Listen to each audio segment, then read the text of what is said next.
kait ikhtilat dan ghudul basar ya. Pasti kayak itu ikhtilat sama ghudul basar itu kata-kata yang baru apa kedengar ya? tuh apa? Iya, Istilah mungkin apa bagi itu? Istilah teman-teman. fikih atau apa ya? Tasawuf itu? Nah, mungkin bagi teman-teman ikhtilat sama ghudul basar itu apa sih? Ikhtilat itu istilahnya sikapnya kita. Lebih ke tadi sih. Kita gimana caranya kita jaga batasan dengan lawan jenis itu tadi. Yang nggak muhrim. Dalam artian yang nggak muhrim. Terus ghudul basar. Cowok itu lemah di bagian pandangan dan cewek itu lemah di bagian, mungkin bisa aja diartikan cewek itu bisa lemah, bodoh di bagian perasaan kalau dia nggak berpegangan pada agama.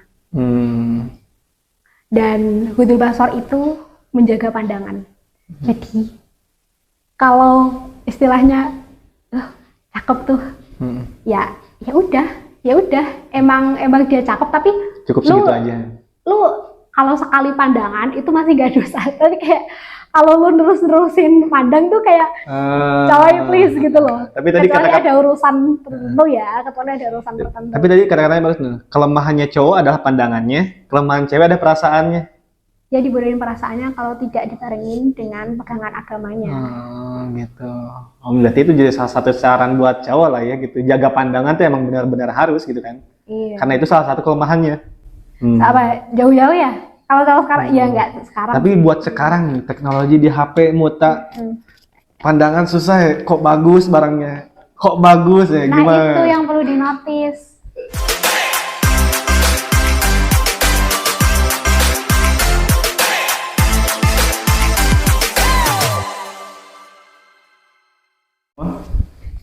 Ya aman, Min aman, oke. Sore semuanya, nah sekarang di depan gue ada Nurfadila Aisyah. Nah, ngomong-ngomong ini udah episode ke Fadilatul Aisyah. Fadilatul Aisyah ya. Cut. Nggak apa-apa nanti diedit aja. Oh yaudah, ulang. Nah, ini di episode ke berapa, Min? Ke-6. Alhamdulillah kita udah masuk ke episode 6, kemungkinan kita sampai episode 10 lah. Kita bikin satu season dulu untuk podcast ini gitu. Semoga lancar aja terus ya ke depannya. Itu aja gitu. Nah, dikarenakan depan kita sekarang udah ada Fadilatul Aisyah, orang yang menurutku banyak banget pengalaman di lapangan gitu, banyak banget apa ya? Banyak banget pengalaman-pengalaman yang bisa kita gali lebih dalam gitu kan.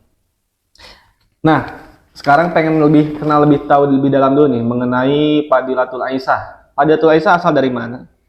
Oh iya, kenalin aku dari Rembang, Jawa Tengah. Dari Rembang ya? Iya. Rembang tuh Jawa Tengahnya sebelah mana nih? Aku tahu Jawa Tengah soalnya cuman Cilacap, Semarang, ya kota-kota gede doang kan gitu. Oh iya, kebetulan tuh Rembang tuh dia emang masuknya ke Jawa Tengah ya, tapi dia deket banget sama perbatasan Jawa Timur. Kita tapi tetap masuknya ke area Jawa Tengah sih. Udah mepet banget di perbatasan soalnya. Kan asal dari Rembang nih, sekarang lagi menempuh pendidikan di Yogyakarta nih kan. Iya. Awalnya sebelum ke Jogja tuh ada keinginan ke mana sih gitu? Mencari pendidikan tuh gitu. Apakah ke Jakarta, apakah ke Bandung gitu kan, mayoritas orang-orang kalaupun ke luar negeri kan kemarin siapa ya? Faisal ya. Faisal tuh awalnya cita-citanya pengen ke Turki gitu. Seorang Faisal gitu. Aku pengen tahu seorang Fadila tuh kemana gitu. Apakah ke Korea Utara atau kemana gitu kan nggak tahu. Bisa kayak ini tuh sebenarnya lumayan fun fact ya. Aku tuh dulu gak ada rencana di Jogja. Nothing sama sekali sih. Karena aku awalnya tuh target kan antara Undip. Aku karena dulu tuh anak senam PTN, SNMPTN kan dulu tuh zaman dulu namanya kan SNMPTN. Aku pakai kuota itu, tapi dari orang tua tuh pengennya awalnya nyaranin di universitas terbuka di daerah aku sendiri. Di UT.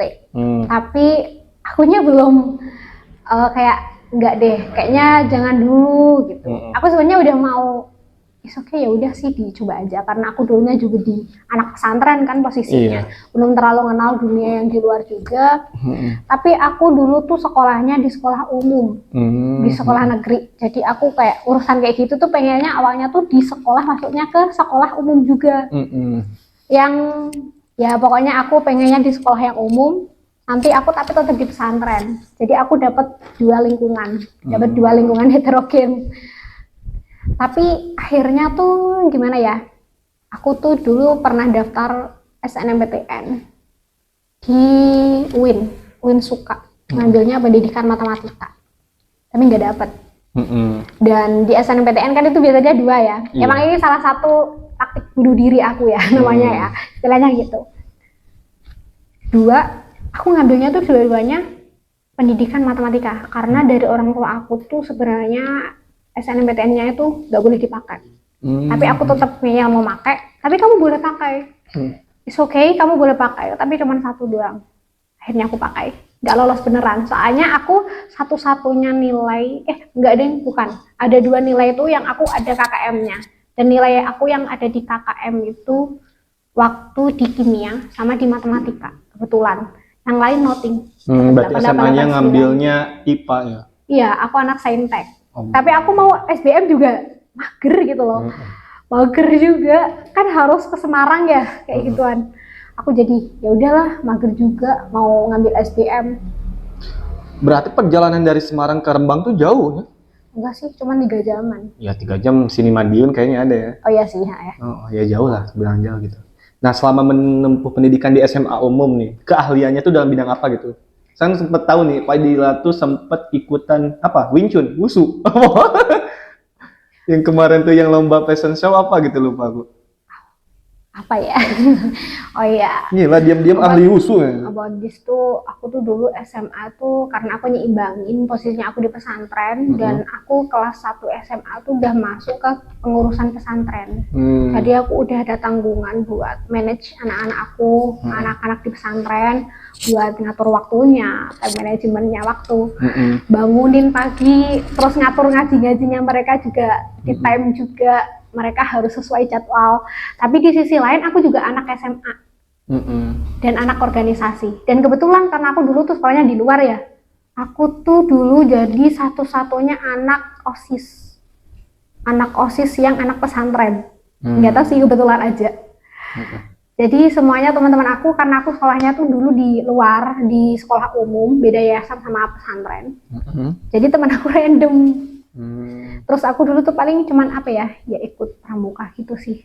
Tapi kadang isengnya aku kalau di pramuka tuh ikut bantu event kayak event persami, perkemahan buat anak SD, SMP, MTS gitu. Paling aku cuman ketika api unggun bantu nge-MC, atau ketika mereka games bantu atau apa gitu, atau bantu ngonsep ketika perkemahannya aja sih.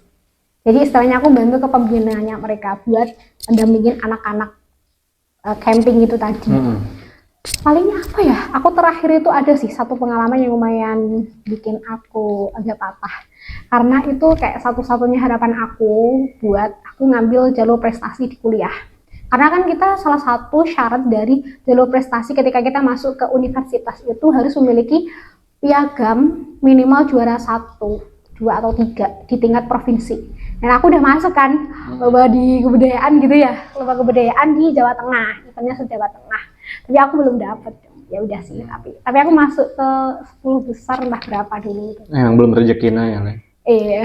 Nggak apa-apa lah ya. Nah dengan sekarang pengalaman pendidikan dan juga keahliannya yang tadi gitu, seorang Dila tuh kalaupun nanti kerja pengen bidang apa gitu? Kalau aku sendiri ya, aku sebenarnya hal-hal kayak gitu tuh fleksibel aja sih. Tapi untuk sekarang aku fokusnya ke bagian jurnalisme. Aku fokus ke jurnalistik. Kebetulan di beberapa bidang yang aku tekunin itu di bagian jurnalistik. Entah di websitenya atau di bagian lainnya yang berkaitan sama jurnalistik itu tadi. Jadi untuk nanti kerjaan gimana nanti jatahnya berarti ya? Iya sih. Gimana dapatnya gitu? Enggak terlalu ideologi sama jurusan ini harus dapat kerjaan ini, enggak gitu? Enggak banget. Oke. Kalau gitu lebih banyak lah gitu peluang buat dapatin kerja gitu kan. Oh iya dong. Nggak terlalu banyak pilih-pilih gitu kan. Nah, untuk Dila sendiri nih dengan latar belakang pendidikan, keahlian, impian kerja gitu segala macam gitu. Membranding dirinya tuh menjadi seorang Dila yang seperti apa sih gitu? Hyperaktif atau gimana? Soalnya kan tadi lihat-lihat kok aktif banget nih anak gitu kan, di pondok aktif, di kampus di sekolah aktif gitu anjir. Ini nggak ada capeknya atau gimana gitu? Oke. Sambil diminum, buka dulu. Thank you. Iya, nanti lah. Branding ya. Kalau dari aku sendiri, kan setiap orang tuh punya yang namanya dream. Terus ada yang namanya cita-cita. Kamu kamu ingin menjadi kamu yang bagaimana. Kalau dari aku sendiri, aku kalau soal hal-hal capek dan kayak gitu, aku lebih ke mikir ke balance. Jadi ketika aku menerjuni satu hal, berarti aku harus maksimal. Jadi ketika dalam satu waktu aku menerjuni 2 atau 3 hal, berarti 2 atau 3 hal itu aku juga harus maksimal semuanya. Semuanya harus balance, nggak boleh ada yang jatuh salah satunya. Makanya kalau dibilang capek nggak sih ya capek. Tapi capek, nangis itu nggak menyelesaikan apa-apa. Iya. Lu harus punya mindset kayak it's okay. Oh, kalau gue capek berarti aku harus bisa nyembuhin capeknya aku. Aku istirahat sejenak, kasih waktu jeda segini. Manajemen diri kita sendiri. Manajemen diri kita itu tadi, pertama ya, kalau menurut aku sendiri, manajemen stres. Manajemen stres itu, kamu pernah moody nggak sih? Moody tuh kayak nggak mood. Kadang moodnya itu berubah-ubah. Kadang pengen banget ngelakuin hal ini, hal itu, semangat banget. Tapi tiba-tiba tuh kadang mager banget. Kayak ya udahlah pasrah aja. Nah, itu harus di manajemen. Nah, seorang Dila tuh mengatasi moodnya tuh kayak gimana gitu. Apalagi kan kalau udah turun mood tuh kadang kerja nggak totalitas lah, nggak profesional lah gitu kan. Seorang Dila tuh biasanya ngebaikinnya pakai hal apa? Bener banget sih. Biasanya kalau lagi moody ya. Karena latar belakangnya pondok kan gitu, nggak mood baca Quran gitu kan, wah bagus lagi gitu kan, nambah power barangkali kan gitu. Oh mungkin gitu ya. Kalau Amin kan soalnya bacanya Alkitab kan, kitab dari Bapak Yesus bacanya. Kalau aku sendiri ya, tiap orang tuh punya caranya masing-masing buat cari-cari energi. Kalau aku biasanya itu aku lebih milih ke tenangin diri sendiri. Aku menjauh dari keramaian. Terus di situ aku journaling. Journaling itu entah aku nulis apa yang aku rasain, aku afirmasiin di buku. Terus ya udah di situ cerita aja. Terus kamu ketika lagi journaling, kan otomatis kamu jadi paham, sadar, oh apa yang perlu aku evaluasi dari diri aku. Kenapa aku ngerasa kesepian? Kenapa aku ngerasa hidup aku berantakan? Kenapa aku ngerasa bahwa aku tuh nggak tenang? Atau kenapa aku ngerasa akhir-akhir ini kerjaanku banyak banget yang lagi berantakan? Gitu. Lebih ke ditulis, dilampiasinya di bentuk tulisan berarti ya? Biasanya aku gitu sih. Aku targetin aja. Bisa jadi salah satu lah ya buat teman-teman yang iya, buat teman-teman. Ini hal umum sih. Nah, kan kebetulan kan satu kelas kan nih. Dari sekian banyaknya nih orang nih. Cara ngobati orang-orang kan yang aktif itu cuma lu doang kan sendiri gitu dari sekian banyaknya lah. Yang gue lihat nih ya. Yang paling aktif nih, super aktif nih, si paling lah kalau bilangnya. Gitu. Si paling banget gak tuh? Si paling gak gitu. Buat apa ya, mendorong anak-anak yang lain gitu, buat bisa ikut aktif, ikut berpartisipasi gitu gimana? Oke, kalau untuk mendorong ya, karena aku juga nggak mau maksain orang lain itu di luar kendali, dan setiap orang itu punya prinsipnya masing-masing. Ya udah kita lakuin aja apa yang jadi tugasnya kita, apa yang jadi tanggung jawabnya kita, apa yang jadi jalannya kita. Lalu kalau udah kayak gitu, ya mungkin seketika bisalah kita ajak teman kita yang sekiranya, lu minat gak sih? Gue ikutan gini loh, lu minat gak? Mau nyoba gak? Sekiranya hal itu baik dan bermanfaat buat orang lain, ya mati. Kenapa nggak disebarin aja kebaikan itu? Tapi kalau orang lain nggak mau, ya kita juga orang lain kan di luar kendali kita nggak bisa maksa dong. Karena nggak semua orang itu mau mengambil resiko untuk capek. Walaupun ya lebih ke setiap orang punya jalannya masing-masing sih, sama targetnya masing-masing itu tadi sih. Tahu proyeknya Malaka Project nggak? Salah satunya adalah salah satu proyeknya adalah bagaimana cara kita mengontrol perkembangan kemajuan suatu negara gitu. Salah satunya adalah yang tadi gitu. Orang-orang yang emang susah buat dikasih tahu gitu buat produktif, karena kan nggak semuanya produktif kan gitu. Cuman 1 atau 2 orang. Berarti kan itu nggak menjadi, itu kan berarti jadi apa ya? Jadi 3 point buat Kalau ada yang miskin pasti ada yang kaya. Kalau ada yang rajin pasti ada yang nggak rajin gitu kan. Berarti kan untuk nanti era di masa depannya juga secara tidak langsung nih ya, orang yang sukses tuh ya buat orang-orang yang aktif aja gitu. Orang yang tidak sukses ataupun itu miskin berarti buat orang-orang yang emang tidak aktif aja, tidak mau maju gitu, tidak bisa mensalahkan masa depan terjadinya seperti apa gitu kan. Kalau emang dari awal selama mereka pendidikan aja mereka nggak mau maju gitu kan. About hal itu ya, aku lebih mindset aku tuh lebih gini tentang orang-orang aktif atau tidak. Itu sebenarnya mereka punya haknya masing-masing. Nah, hak mereka itu menentukan masa depan mereka kan. Nah, yang jadi titik poin itu di sini tuh bukan aktif atau tidaknya. Apa? Tapi apa coba? Grow mindset. You know about grow mindset. Otaknya tuh mau berkembang nggak? Otaknya mau terbuka nggak? Orang yang kelihatan nggak aktif, dia diem. Ada yang karena tipe orang tuh ada yang ekstro dan intro. Orang intro, kalau kita mikirnya orang yang sukses adalah orang yang terlihat di depan kamera terus dan segala macamnya, no, tidak seperti itu. Ada kok orang-orang intro yang istilahnya nggak cuman ada sih, banyak. Karena kan tipenya masing-masing. Ada yang orang itu meraih kesuksesan dengan diam di dalam kamar, lalu di depan komputer, itu ada. Tapi ada juga orang-orang yang meraih kesuksesan dengan dia di depan kamera, di depan khalayak, di depan banyak orang. Balik lagi, kita mau atau tidaknya membuka pikiran, update otak kita buat selalu belajar hal baru. Karena kalau kamu udah ngerasa, udahlah aku kan udah mahir di bagian sini, itu adalah permulaan dari kebodohan. Kenapa dibilang permulaan dari kebodohan? Karena lu udah ngerasa pinter, lu udah ngerasa, gue itu udah paling pol di sini. Padahal setiap hari itu bakal selalu ada update ilmu-ilmu terbaru dan hal-hal terbaru. Dan ketika kamu ngerasa bahwa kamu udah maksimal dan kamu nggak mau mengikuti hal-hal terbaru itu, ya kamu bakal jadi orang yang istilahnya stuck di situ. Kamu nggak bakal berkembang akhirnya. Jadi ngerasa kurang terus aja kalau di bagian ilmu dan wawasan. Tadi aja baru lihat aku di Instagram nih, ada dua orang yang mempunyai cita-cita yang sama. Kita ambil contoh Ronaldo sama Messi.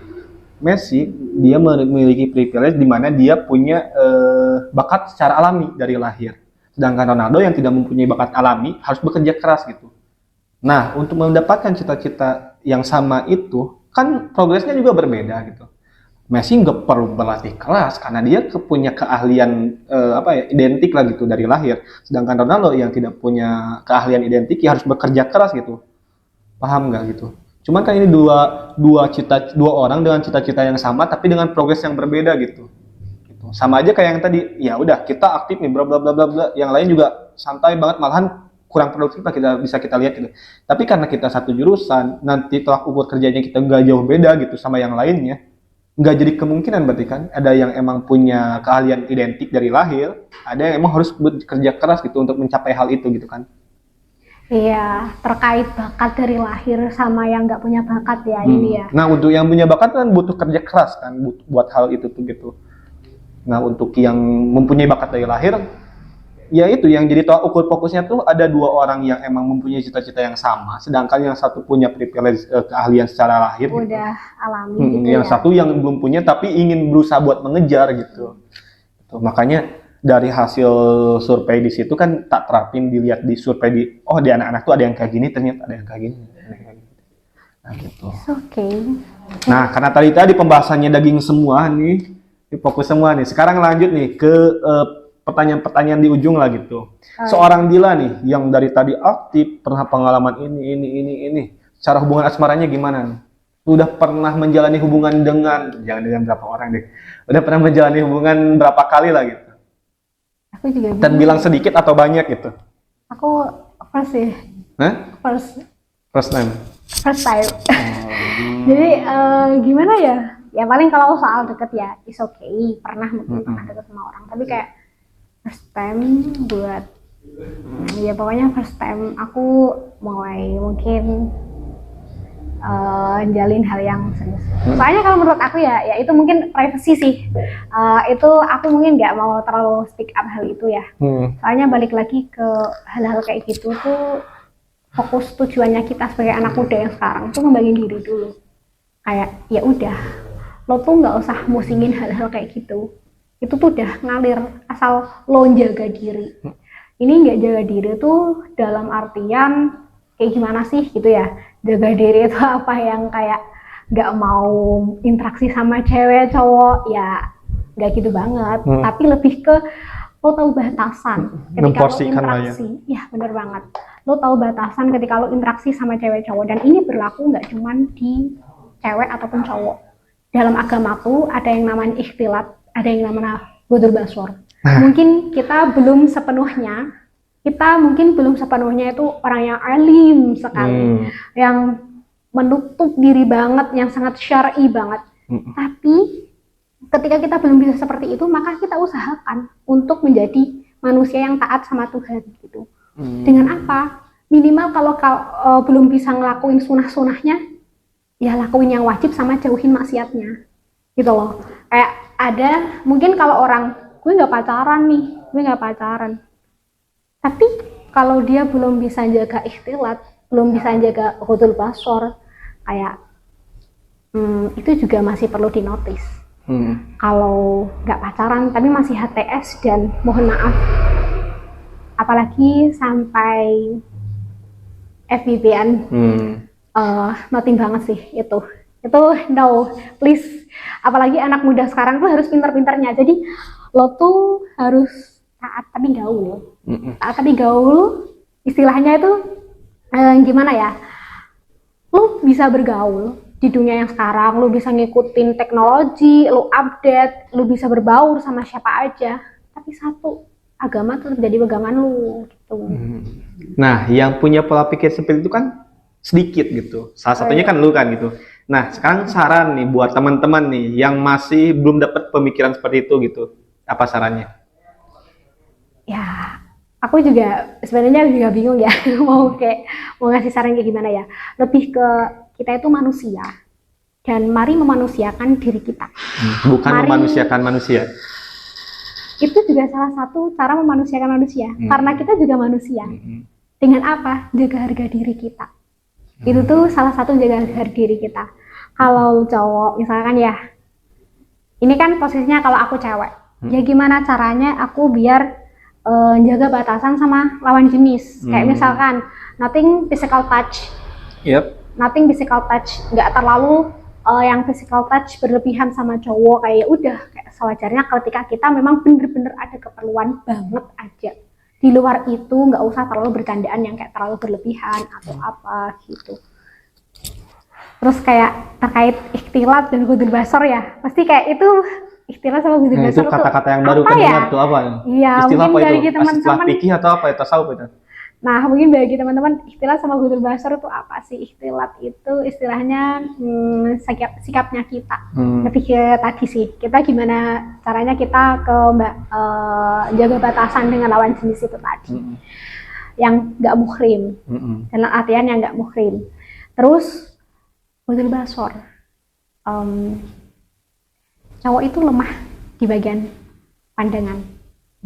Dan cewek itu lemah di bagian, mungkin bisa aja diartikan cewek itu bisa lemah, bodoh di bagian perasaan kalau dia nggak berpegangan pada agama. Dan ghadul basor itu menjaga pandangan. Jadi kalau istilahnya cakep tuh, ya udah, emang dia cakep, tapi cukup segitu aja. Lu kalau sekali pandangan itu masih gak dosa, tapi kayak kalau lu nerusin pandang tuh kayak coy please gitu loh. Tapi tadi kecuali ada urusan tertentu ya, Tapi tadi kata-katanya bagus nih. Kelemahannya cowok adalah pandangannya, kelemahan cewek ada perasaannya. Ya dibolehin perasaannya kalau tidak dibarengin dengan pegangan agamanya. Gitu. Berarti itu jadi salah satu saran buat cowok lah ya gitu. Jaga pandangan tuh emang benar-benar harus gitu kan. Iya. Karena itu salah satu kelemahannya. Apa jauh-jauh ya? Kalau sekarang ya enggak sekarang. Tapi buat sekarang nih teknologi di HP muta pandangan susah ya, kok bagus barangnya. kok bagus ya, Nah gimana? itu yang perlu dinotis. Ya makanya. Itu Soalnya susah. apa ya? Masa yang mempublish hal itu tuh banyak. Jadi kalau di scroll meskipun beda orang, kok sama bentukannya gitu. Produk yang dipublishnya tuh kok sama gitu kan. Paham nggak? Mungkin karena emang bisa nontonnya lebih lama, jadi algoritma terbentuknya seperti itu kan. Nah, algoritma kamu keluarnya udah gitu ya? Ya nggak tahu, aku cuma penasaran Ya, lah gitu. kalau yang dari teman-teman gini lah, emang sih hal-hal kayak itu tuh biasanya sesuai algoritma ya. Karena aku juga belajar tentang traffic, kebetulan aku juga ngurus hal-hal kayak gitu ya. Balik lagi gini, kenapa ada istilahnya anak muda sekarang itu yang anak muda yang taat itu mungkin susah di akhir zaman. Kan Nabi udah notice ya hal-hal kayak gitu. Ya soalnya tadi jiwa-jiwa anak muda itu jiwa-jiwa birahi, jiwa-jiwa yang masih explore, masih penasaran, masih ini bagus nih mau coba clubbing gitu. Nah itu juga perlu dinotis. Lo tuh mungkin kita bisa berpikir pakai logika dan menganggap beberapa hal-hal itu kayak normalisasi hal-hal itu. Menormalkan hal itulah ya. Iya, apalagi kayak banyak banget sih menurut aku hal-hal yang dinormalisasiin yang seharusnya itu bukan hal yang normal harusnya. Tapi balik lagi tadi sih, orang punya prinsipnya masing-masing. Dan ya mungkin kalau dari kita ya udah kita nasehatin aja. Kalau untuk yang selebihnya ya udah. Pertama kita terapin dulu sih ke diri kita. Baru kita nasehatin ke orang lain tadi. Oke. Ini untuk pertanyaan terakhir nih. Untuk Fadila sendiri, karakter seseorang yang pengen dicapai yang didapat itu karakter orangnya seperti apa gitu? Dengan prinsip yang tadi dibilang kan gitu. Kalaupun nanti kan sekarang umur berapa? Aku baru 20 tahun dong. 20 tahun ya, 4 tahun 5 tahun lagi kan harus udah ini kan. Nah, untuk 5 tahun ke depan seorang Dila tuh mau kayak gimana sih? Kalau targeting untuk 5 tahun ke depan. Ya ini mungkin semoga di podcast ini itu jadi manifesting aku ya. Semoga untuk kedepannya jadi doanya aku juga. Aku pengennya semoga udah nyelesain Al-Qur'annya, hafalan Qur'annya juga. Itu yang jadi, soalnya ini adalah kewajiban aku sama Tuhan aku. Dan kewajiban salah satu wujud baktinya aku sama orang tua aku. Karena mereka udah banyak effort ngebiayain ataupun ya effort itu nggak cuma dari segi biaya, banyak gitu hal-hal kecil yang kadang tuh kita nggak sadar hal itu. Tambah semoga ketika di umur segitu kita sudah selesai lulus S2 dan pastinya apa? Kita sudah jadi manusia yang stabil.